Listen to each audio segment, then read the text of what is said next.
Municipal ఎన్నికలు ఫిబ్రవరిలో, జనవరి 20 కల్లా రిజర్వేషన్లు ఖరారైతే ఫస్ట్ వీక్ లోనే పోలింగ్, లేదంటే మే దాకా ఆగాల్సిందే. మధ్యలో ఇంటర్ 10th ఎగ్జామ్స్, వీలైనంత తొందరగా ఎలక్షన్స్ పూర్తి చేసేందుకు ప్రభుత్వం కసరత్తు. గడువు ముగిసిన 117 మున్సిపాలిటీలు 6 కార్పొరేషన్లు నిర్వహించేందుకు రెడీ.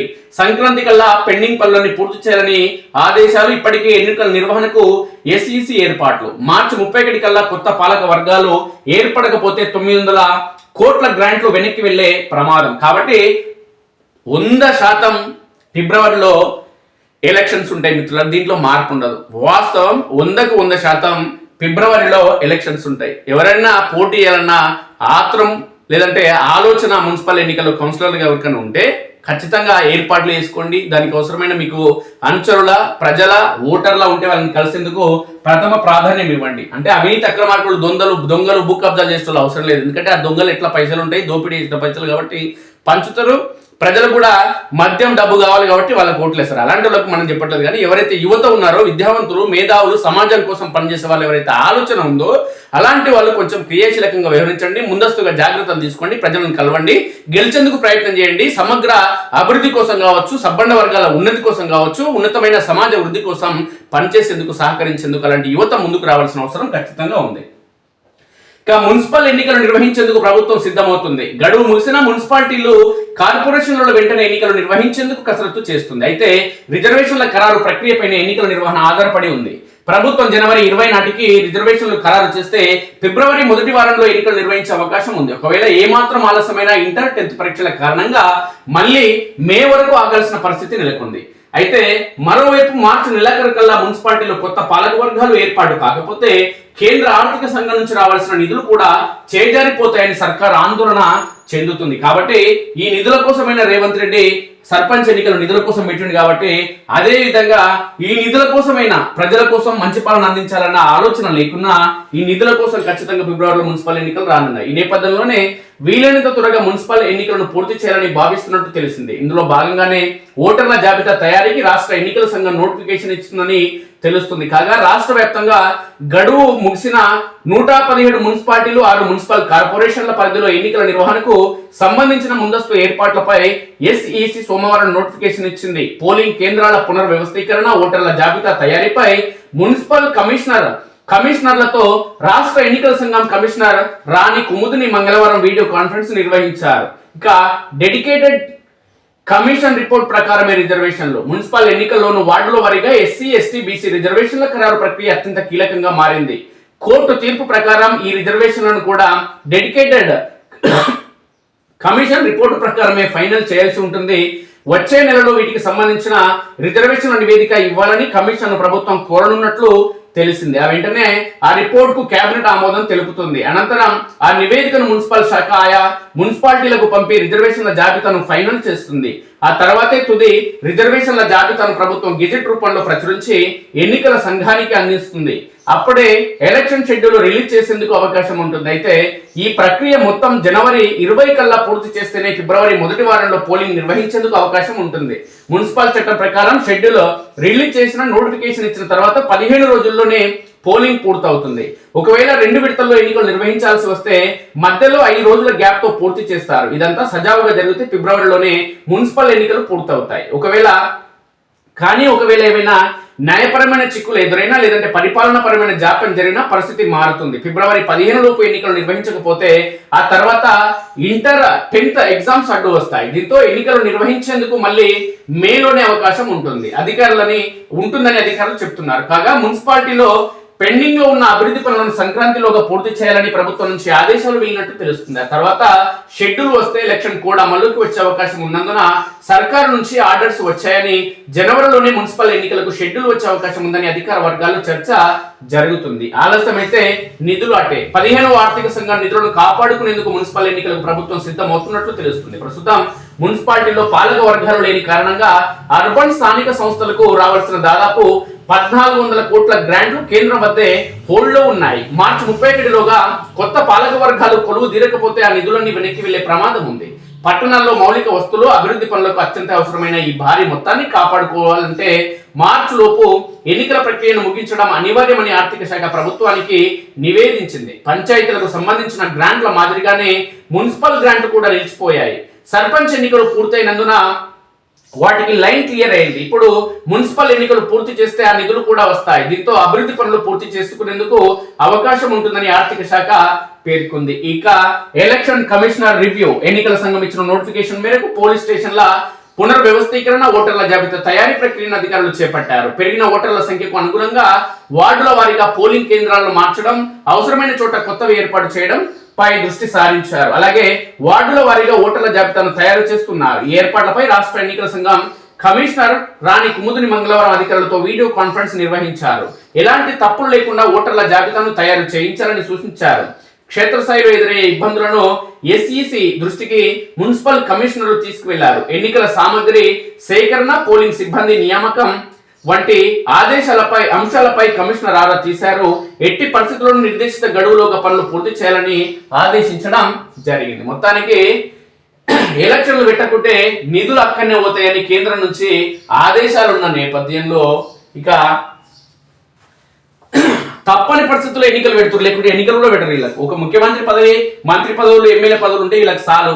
ఇక ఈ సర్పంచ్ పదవులు ఎన్నికలు కూడా పెట్టకపోయేది రేవంత్ రెడ్డి. కానీ కేంద్రం నుంచి రావాల్సిన నిధులు రిటర్న్ అవుతాయని చెప్పి సర్పంచ్ ఎన్నికలు పెట్టిండు. ఇప్పుడు మున్సిపల్ ఎన్నికలు కూడా గంతే. తప్పకుండా మున్సిపాలిటీ ఎన్నికలు ఫిబ్రవరిలో వస్తాయి. లేదంటే 1400 కోట్ల రూపాయలు రిటర్న్ పోయేందుకు అవకాశం ఉంటుంది. కాబట్టి ఆ డబ్బుల కోసమైనా రేవంత్ రెడ్డి ఎన్నికలు పెడతాడు. డబ్బులు గిట్ట లేకుంటే ప్రజల జీవితాలు ఎక్కడైనా అభివృద్ధి గాడి తప్పినా, లేదంటే సంక్షేమ పథకాలు ప్రజలు అందకున్న సర్వనాశనమైన వీళ్ళకు రాజకీయ నాయకులకు పని లేదు. కాకపోతే ఆ పైసలు తీసుకొస్తే, పైసలు కేంద్రం నుంచి రావాల్సిన పైసలు వస్తే ఈ పైసలను వీటికైనా ఉపయోగించుకోవచ్చు.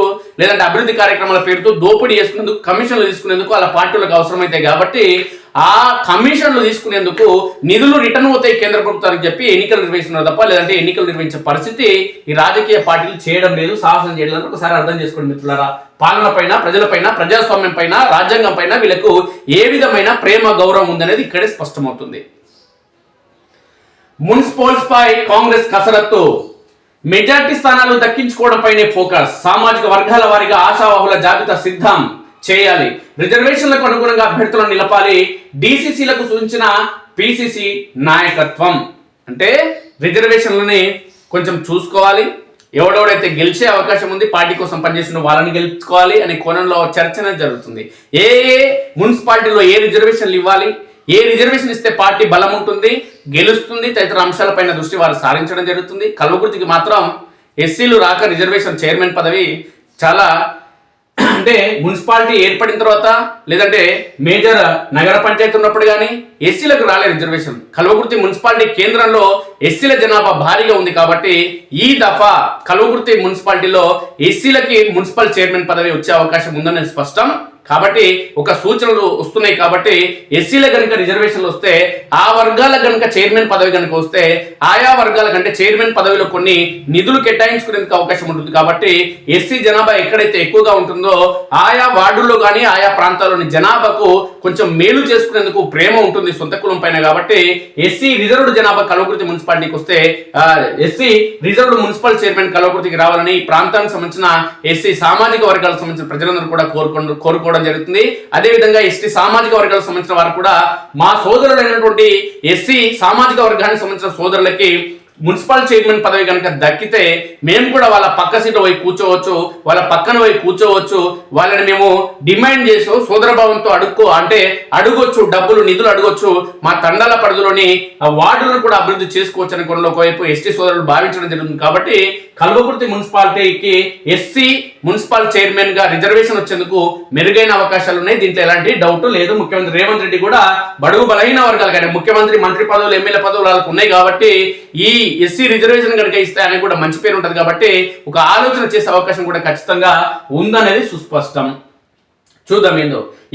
ఈ పరిణామాల నేపథ్యంలోనే ఎక్కువ మున్సిపల్ చైర్మన్ స్థానాలు గెలుచుకోవాలనే ఆలోచన ఉంది. కాబట్టి ఈ తెలంగాణ రాష్ట్ర వ్యాప్తంగా చూసుకుంటే రిజర్వేషన్ అంటే ఈ ఎస్సీ సోదరులు ఎవరైతే ఉన్నారో వీళ్ళకి రిజర్వేషన్లు ఇచ్చేందుకు అంటే నానా తంటాలు పడతారు కాబట్టి ప్రభుత్వం చేతిలో అది ఉంటుంది కాబట్టి ఈ జనాభా ఈ రిజర్వేషన్లు ఇవన్నీ అనేది తప్పుల తడక ప్రభుత్వ అధికారుల చేతిలో రాజకీయ నేతల చేతిలో అదే ప్రధానంగా ఈ అధికార పార్టీ ఏదైతే ఉంటుందో దాని చేతిలో ఉంటుంది కాబట్టి సాధారణంగా వాళ్ళు అనుకున్నదే రిజర్వేషన్ వస్తుంది. కల్వకుర్తికి ఖచ్చితంగా ఎస్సీ రిజర్వేషన్ వచ్చేందుకు అవకాశం ఉంటుంది కాబట్టి ఇక్కడున్న నాయకులు జనరల్ లేదంటే బీసీ రావడానికి ప్రయత్నం చేయడం జరుగుతుంది కాబట్టి ఆ పప్పులు రేవంత్ రెడ్డి దగ్గర ఉడకవు. ఆయన అనుకున్నదే ఇవ్వడం జరుగుతుంది.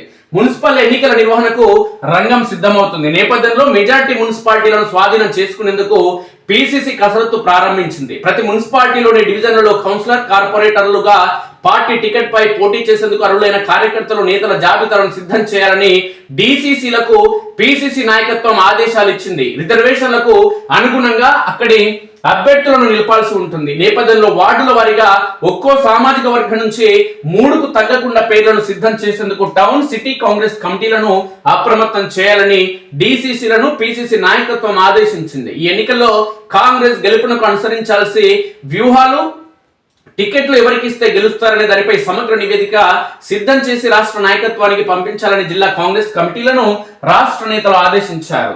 పంచాయతీ ఎన్నికల ఫలితాల ఊపుతో పంచాయతీ ఎన్నికల్లో మెజార్టీ స్థానాలను కాంగ్రెస్ మద్దతు అభ్యర్థులు కైవసం చేసుకున్నారు. ఇప్పుడు అత్యధిక మున్సిపాలిటీలను చేజిక్కించుకోవడంపై పిసిసి ప్రత్యేక కార్యాచరణ సిద్ధం చేసుకుంటుంది. సామాజిక న్యాయానికి కాంగ్రెస్ అధిక ప్రాధాన్యత ఇస్తున్నందున పంచాయతీ ఎన్నికల్లో జనరల్ స్థానాల్లో కూడా బీసీలను ఆ పార్టీ బరిలో నిలిపింది. దీన్ని పరిగణలోకి తీసుకుని 40% బీసీ రిజర్వేషన్లను పార్టీ పరంగా రాబోయే మున్సిపల్ ఎన్నికల్లో అమలు చేసేందుకు కాంగ్రెస్ సిద్ధంగా ఉంది. దీంతో ప్రతి వార్డులో ఎస్సీ ఎస్టీ మైనార్టీ బీసీ మహిళా వర్గాల నుంచి పార్టీ తరఫున టికెట్ ఆశావహుల పేర్లను సిద్ధం చేయాలని డిసిసిలకు రాష్ట్ర పార్టీ సూచించింది.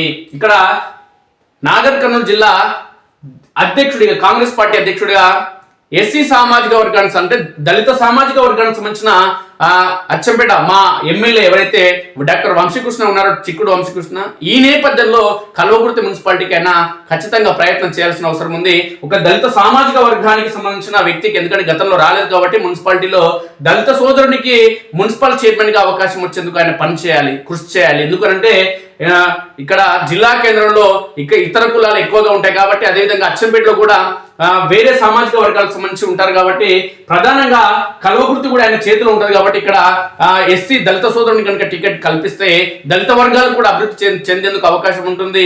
వీళ్ళు కూడా ఉన్నతమైన కుర్చీలో కూర్చునేందుకు ఒక అవకాశం కల్పించినట్టు ఉంటుంది కాబట్టి డాక్టర్ వంశీకృష్ణ పైన ఖచ్చితంగా ఈ ప్రాంతానికి సంబంధించిన ప్రజలందరూ కూడా ఒత్తిడి తేవాల్సిన అవసరం ఉంది. ఆయనని ఒకసారి కలిసి అడగాల్సిన అవసరం ఖచ్చితంగా ఉంది. కష్టపడిన వారిని గుర్తించి టికెట్లు ఇవ్వాలి. పార్టీ పదవులు నామినేటెడ్ పోస్టులు దక్కని వారికి మొదటి ప్రాధాన్యత ఇవ్వాలని పార్టీని నమ్ముకుని కష్టపడ్డ వారిని గుర్తించాలని పిసిసి సూచించింది.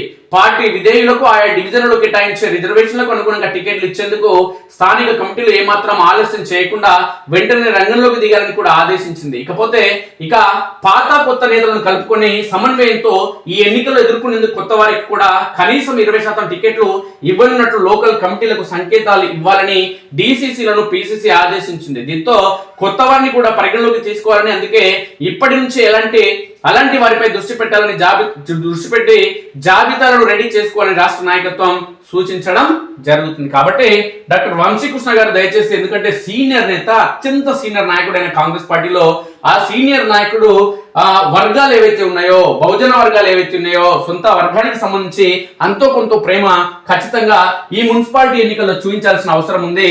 సొంత వర్గం కోసమైనా కొంత చేసుకోవాల్సిన అవసరం ఖచ్చితంగా ఉంది మిత్రులారా.